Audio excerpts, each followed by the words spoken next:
Pocket Sharma কিভাবে খুব সহজ উপায়ে বাড়িতে বানানো যায় আজকে আমি আপনাদেরকে দেখাবো। আসসালামু আলাইকুম সুপ্রিয় দর্শক, আশা করি সকলে ভালো আছেন।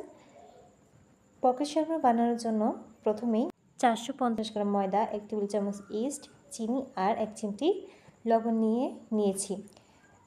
ইস্ট, চিনি আর লবণ ভালো করে মিক্স করে এখানে আমি হালকা কুসুম গরম পানি দিয়ে ভালো করে ডোটা মাখিয়ে নিব।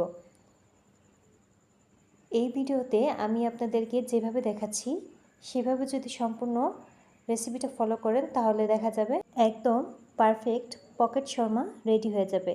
আর এটা রেস্ট করার আগে আমি সামান্য পরিমাণ তেল দিয়ে ঢেকে রাখবো, যাতে করে এটা দেখা যাবে যে ইস্ট অ্যাক্টিভ হয়ে যাবে আর এটা ফুলে যাবে। তার জন্য বড় কিছু একটা দিয়ে ঢেকে রাখতে হবে। পরবর্তীতে আমি একটা বড় পাত্র দিয়ে এটা ঢেকে দিয়েছি। আর এখানে নিয়েছি কিছু মশলা আর সবজি, যেটা আমি কেটে নিয়েছি। এইভাবে কয়েক রকম করে আমি সবজি কেটে নিয়েছি সালাদের জন্য, ডেকোরেশনের জন্য, আর এগুলো যাবে মাংসের সঙ্গে। আর এই তো এখানে আমি 250 গ্রামের মতো মাংস কেটে ধুয়ে নিয়েছি।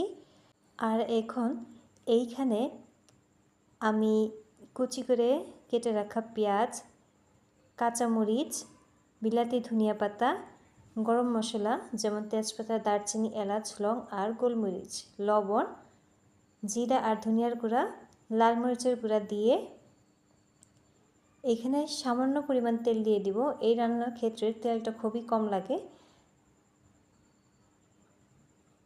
আর দিব সয়া সস সামান্য, আর দেব এখানে মেয়োনিজটা দেওয়া হচ্ছে কি অপশনাল, আপনারা দিতেও পারেন আর নাও দিতে পারেন। সঙ্গে দিয়ে দিব টমেটো সসটা দেওয়ার চেষ্টা করবেন। আমি ব্যক্তিগতভাবে টমেটো সসটা দেওয়াটা প্রিফার করি। আর দিয়ে দিব আদা রসুন বাটা।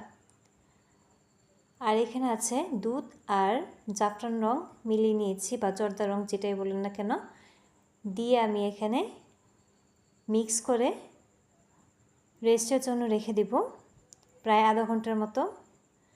আর এই দিকে ডোটা ফুলে গিয়েছে। এখন চেপে চেপে এভাবে হাওয়াটা বের করে নিয়ে আমি এটা আবারও মধ্যে সুন্দর করে আমি 3টা ভাগ করে নেব। সমানভাবে ভাগ করে নিয়ে আমি সুন্দর করে এটা ডো বানিয়ে গোল গোল করে ঠিক এইভাবে 3টা ডো বানিয়ে আলাদা করে রেখে দেব। এইদিকে কড়াই তেল দিয়ে জাল ধরিয়ে আমি এখানে মাখানো মাংসটা দিয়ে দিয়েছি আর ঢাকনা দিয়ে ঢেকে দিয়েছি। এটা শুধু জাল করে করে এখন ঝোলটা শুকিয়ে নিতে হবে, তাহলে প্রস্তুত হয়ে যাবে। আর এই দিকটা আমি একটা সস বানিয়ে নিব, মেয়োনিজ, টমেটো সস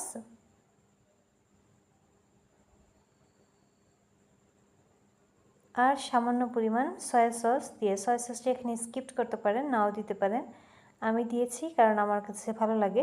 এই তো ভালো করে মিক্স করে নিয়েছি। এখন এটা আমি সাইড করে রেখে দেব। আর এইদিকে আমি সালাডটা প্রিপেয়ার করে নেব। প্রথমেই আমি 2 টুকরা লেবু চিপিয়ে রস বের করে নেব। তারপরে পেঁয়াজ, কাঁচামরিচ, ক্যাপসিকাম আর ধনিয়া পাতা মাখিয়ে টমেটো, শসা ভালো করে মাখিয়ে নিব। এখন আবারও 1 চামচ মেয়োনিজ, টমেটো সস দিয়ে ভালো করে মাখিয়ে নিব। আর এইদিকে মাংসের ঝোলটা শুকিয়ে গিয়েছে, এটা এখন আমি এটার সঙ্গে মিক্স করে দিব। ভালো করে মিক্স করে আলাদা করে রেখে দিব। আর এই দিকটায় চলে আসব আমি ব্রেড বানানোর জন্য। প্রথমে আমি এখানে কিছু ময়দা ছিটিয়ে দিব, তারপর ডো নিয়ে একটা একটা করে সবগুলো আমি বেলে নিব।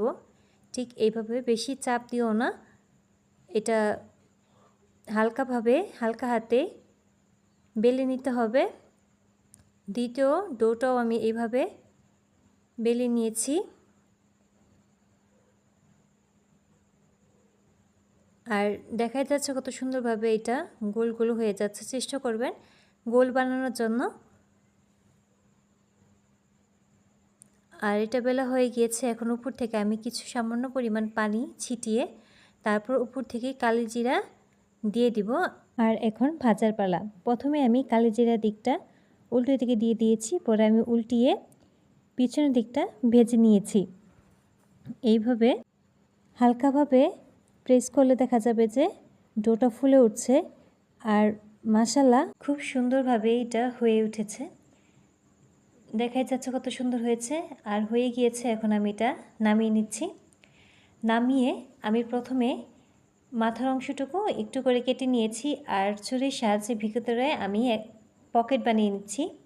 আর কেটে রাখা ব্রেডটা আমি ছোট ছোট করে কেটে সালাদের সঙ্গে মিশিয়ে দিয়েছি।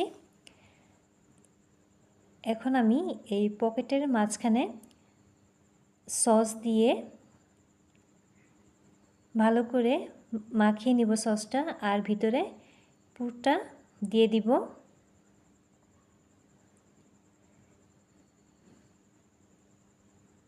আর ডেকোরেশনের জন্য আমি এখানে শসা, টমেটো, পেঁয়াজ, কাঁচামরিচ, ক্যাপসিকাম ব্যবহার করেছি।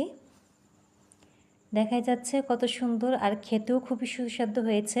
আমি খুব সহজভাবে বাড়িতে এটা বানিয়ে দেখিয়েছি। আর এটা খেতে রেস্টুরেন্টের থেকে কোনো অংশে কম হয়নি। আপনারা ট্রাই করে দেখবেন। তো তৈরি করে দেখালাম আমি আপনাদেরকে খুব সহজ পদ্ধতিতে পকেট শর্মা।